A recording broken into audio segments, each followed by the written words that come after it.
Ism familiyam Hoshimov Murodilla Muhiddin o'g'li. Turkiston tibbiyot texnikumida terapiya fani o'qituvchisiman. Xo'p, bugungi darsimiz o'tkir revmatik isitma haqida. Xo'p, o'tkir revmatik isitmaning ma'ruzamizning rejasi, muammoning dolzarbligi, o'sha kasallikka ta'rifi, kasallikning etiologiya, patogenezi, tasnifi, klinikasi, diagnostikasi, davosi hamda profilaktikasi haqida to'xtalib o'tamiz. Xo'sh, muammoning dolzarbligi o'tkir revmatik isitma hozirda butun dunyoning barcha mamlakatlarida, barcha mintaqalarda ro'yxatga olingan. Ko'p holatlarda kasallik ko'pincha bolalik hamda o'smirlik yoshida, ya'ni 6 yoshdan 15 yoshgacha bo'lganlarda revmatik isitma bilan kasallanish holati ortib bormoqda. Xo'sh, bunda birlamchi kasallanish 70% holatdan ko'proq holatda, ya'ni 8-15 yosh orasida kasallanish holatlari ortmoqda. O'tkir revmatik isitma Sokolskiy bo'yi kasalligi ham deyiladi. Bunda biriktirish to'qimaning tizimli yallig'lanish kasalligi bo'lib, asosan yurak va qon tomirlar tizimini jarohatlaydi. Ko'proq esa kasallikka moyil bo'lgan kishilarda A guruhiga kiruvchi beta gemolitik streptokoklarga bog'liq holatda rivojlanishi aniqlangan. Ya'ni kelib chiqish etiologiyasi.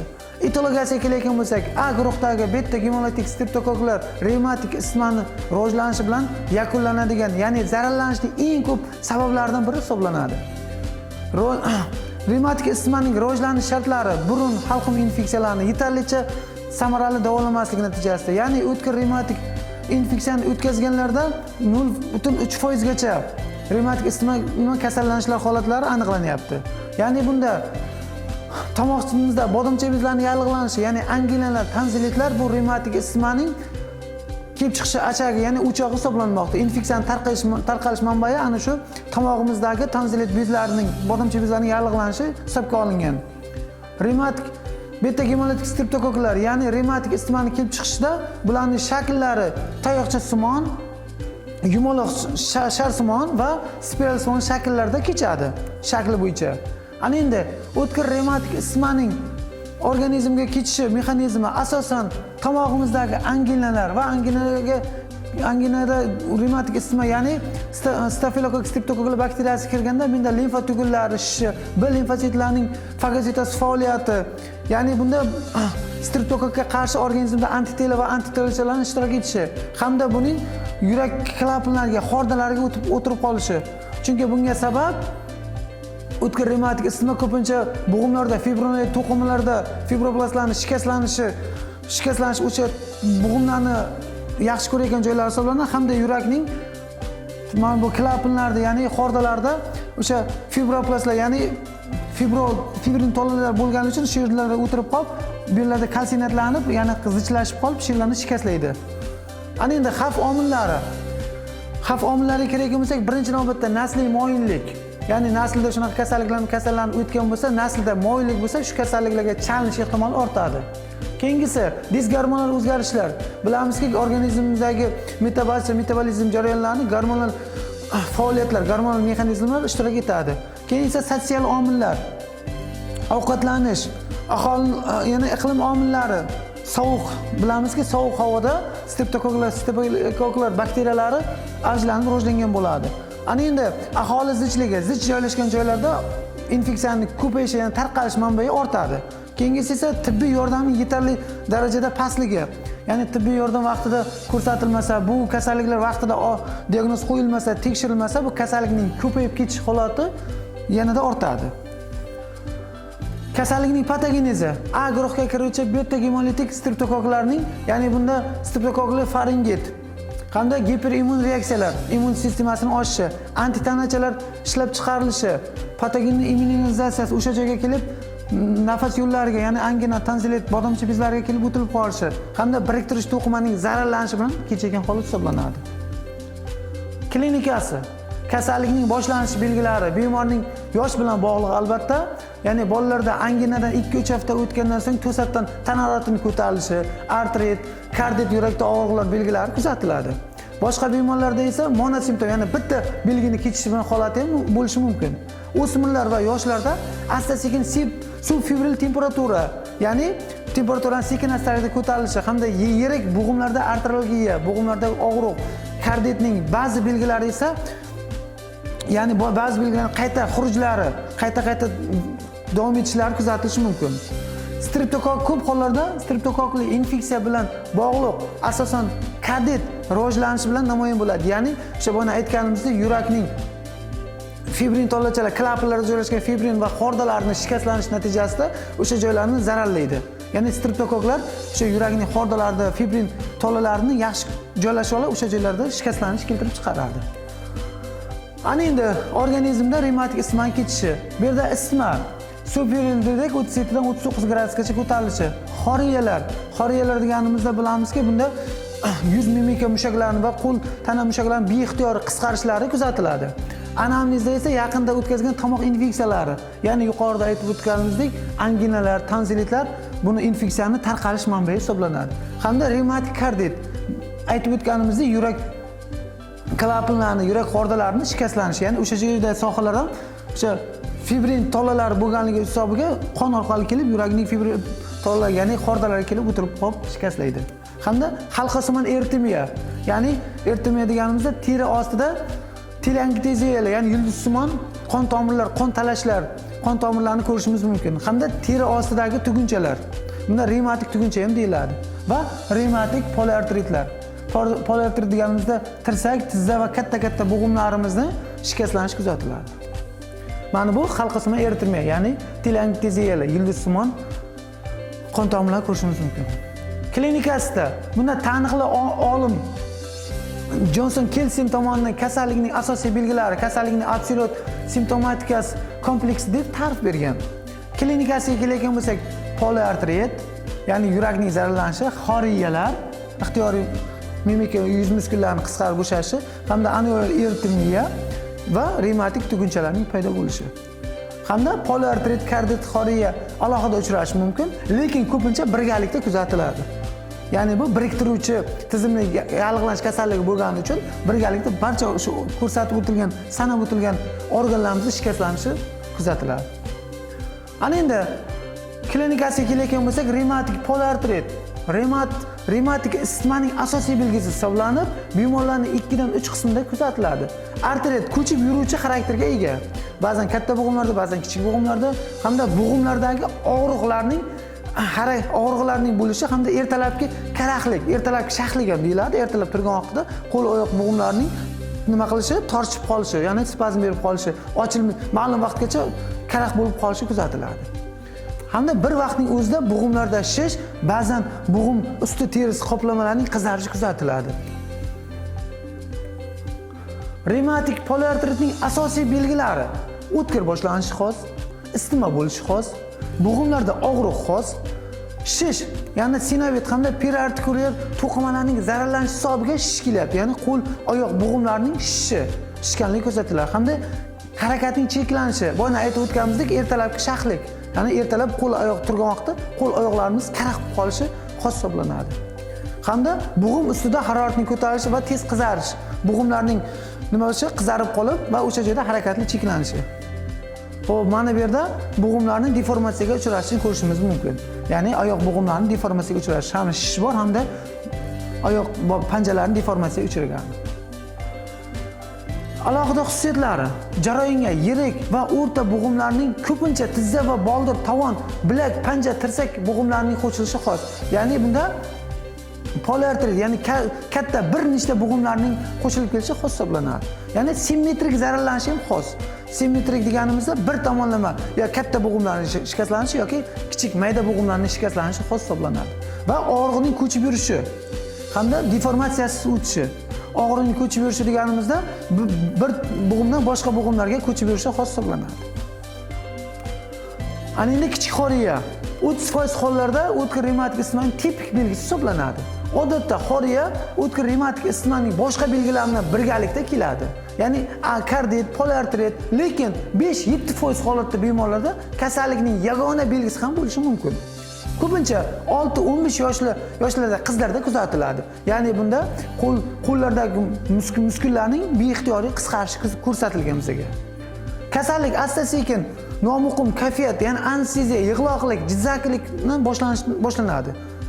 Keyinroq tana, qo'l harakatlar mushaklari, yuz, mimika mushaklarida giperkineziyalar, ya'ni harakatning pasayishi, tonusning pasayishlari qo'shiladi. Xo'sh, ana endi o'tkir revmatik isitmani halqasimon eritilmayapti, ya'ni toshmalar toshishi.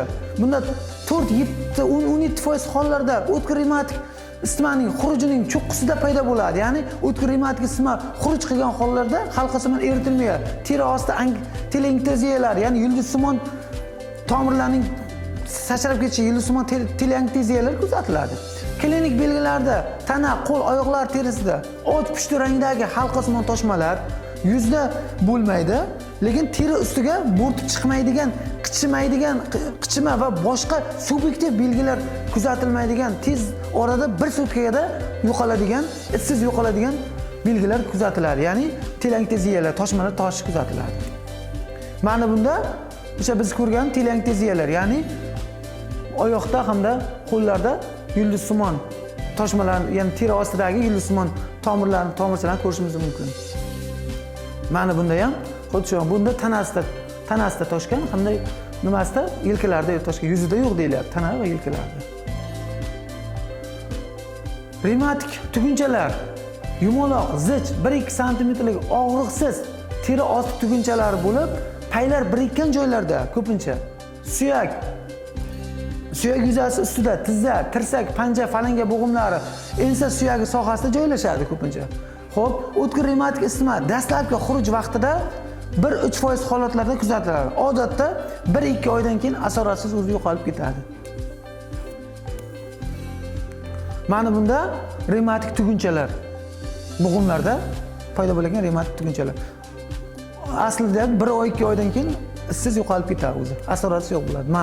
Mana bunda ham ko'ryapsizki, teri ostidagi bo'g'imlar joylashgan joyda tugunchalar, revmatik tugunchalar. Ana endi kasalligimizni aniqlashimiz uchun bizga bir necha ko'rsatkichlar kerak bo'ladi, ya'ni laborator ko'rsatkichlar. Laborator ko'rsatkichlardan nimalar aniqlanadi? Bizda asosan ichitining oshishi. Ichitining oshishi bilamizki, organizmda yallig'lanish jarayonlari kechayotgan bo'lsa, infeksiya rivojlanib borayotgan bo'lsa, ichda eritrositlarning cho'kish tezligi yoki SOM deyiladi, SOMning oshishi kuzatiladi. Leykositoz, leykositlar sonining oshishi hamda S reaktiv oqsilning oshishi disprotermiya bo'ladi, albuminlarning kamayishi yoki gamma globinlar oshishi bilan namoyon bo'ladi. Serologik tekshiruvlarda antistreptokok, antitanachalarning titrish oshishi 80% holatlarda aslo hamda 95-97% holatlarda dinkaza, antistreptokoklar, antitanachalar titri 2 haftalik interval bilan 3 marta tekshirilganda aniqlanadi. Tomoqdan olingan surtmani bakteriologik tekshirganimizda 15-20% holatlarda A guruhiga kiruvchi beta gemolitik streptokoklar aniqlanadi. EKGda ko'rganimizda yurak ritmi o'tkazuvchanligi xarakterini aniqlash uchun muhim ko'rsatkich hisoblanadi. Ya'ni bunda ekstrasistolalar, arterioventrikulyar blokadalar, 1-2 darajalari, revmatik miokarditlar uchun EKGdagi dinamik o'zgarishlar tez sodir bo'lishi, ya'ni 1-2 hafta ichida paydo bo'lishi kuzatiladi. Bunda nima qiladi? Bunda Q hamda T intervallar orasi uzayadi normadan. EKGda ham Q hamda T intervallar orasini uzayganini ko'rishimiz mumkin hamda arterioventrikulyar blokadani kuzatib ko'rishimiz mumkin. O'tkir revmatik isitmani diagnostikasi uchun qo'llaniladigan Kessel-Johnson diagnostik mezonlari bor. Bunda mezonlarimiz 2 ga bo'linadi, katta mezonlar hamda kichik mezonlar. Xo'sh, hozir biz katta mezonlarni ko'rib o'tamiz. Katta mezonlarga birinchi kardit, poliartrit, xoriya, teri osti revmatik tugunlari va halqasimon eritilmaganini ko'rishimiz mumkin. Ana endi karditda aytganimizdek, yurakning xordalarda, ya'ni klapalarda o'tirib qoladi, bu fibrin tolalar borligi uchun o'tirib qolib shikastlaydi va kardit yurakning ichki mushak qavatlarini shikastlanish bilan kechadi. Poliartrit esa katta va kichik bo'g'imlarning aslida katta bo'g'imlarning va bir nechta bo'g'imlarning shikastlanishi kuzatiladi. Xoriyada esa yuz hamda tanadagi boshqa yuzdagi mimika muskullarni beixtiyor qisqarishi kuzatiladi. Teri ostida revmatik tugunlarni ko'rdik. Ayniqsa bo'g'im bor sohalarda revmatik tugunchalar, og'riqsiz paydo bo'lgan tugunchalar hamda halqasimon eritilmagan, ya'ni teri osti telankteziyalari, yulduzsimon tomirchalarni ko'rib o'tdik yuqorida. Ana endi bu kichik mezonlar, ya'ni qo'shimcha mezonlar. Qo'shimcha mezonlarimizda umumiy olingan bunda tana haroratining ko'tarilishi, bu boshqa kasalliklardan ham bo'lishi mumkin. Bunda esa temporal infeksiya, ya'ni stafilokoklar, streptokoklar borligi sabab bo'lyapti.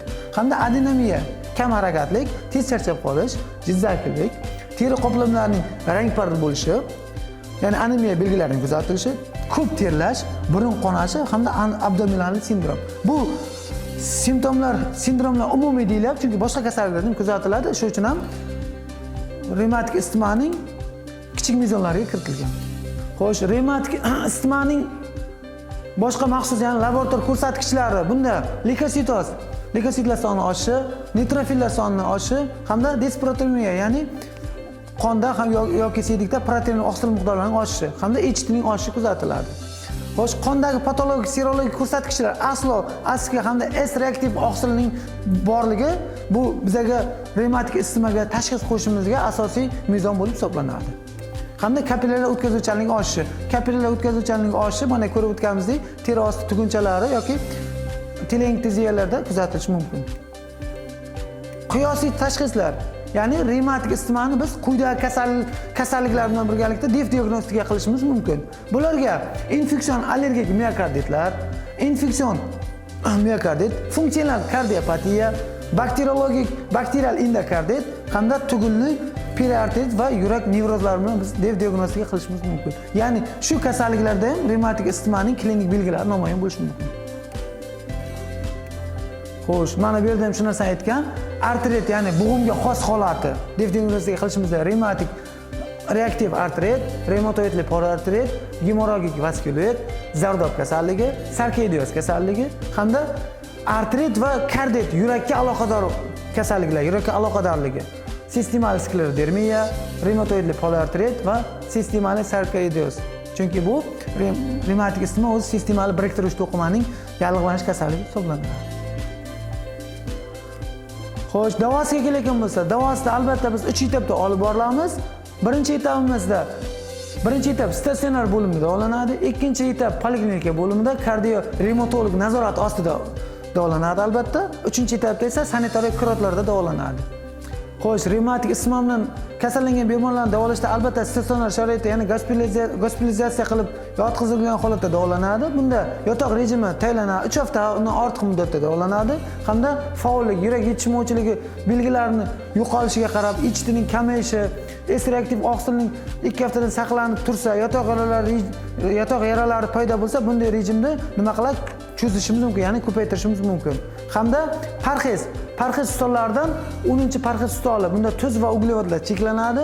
Bemorlarga oqsilga, vitaminlarga va kaliyga boy bo'lgan mahsulotlar beriladi. Ya'ni bemorning immun sistemasini quvvatlashimiz, ko'paytirishimiz uchun, ko'tarib olishimiz uchun. Ana endi medikamentoz davoga keladigan bo'lsak, medikamentoz davoda kompleks biom 3 etapda olib boriladi. Etiyotrop davo, patogenetik davo va simptomatik davoga bo'linadi.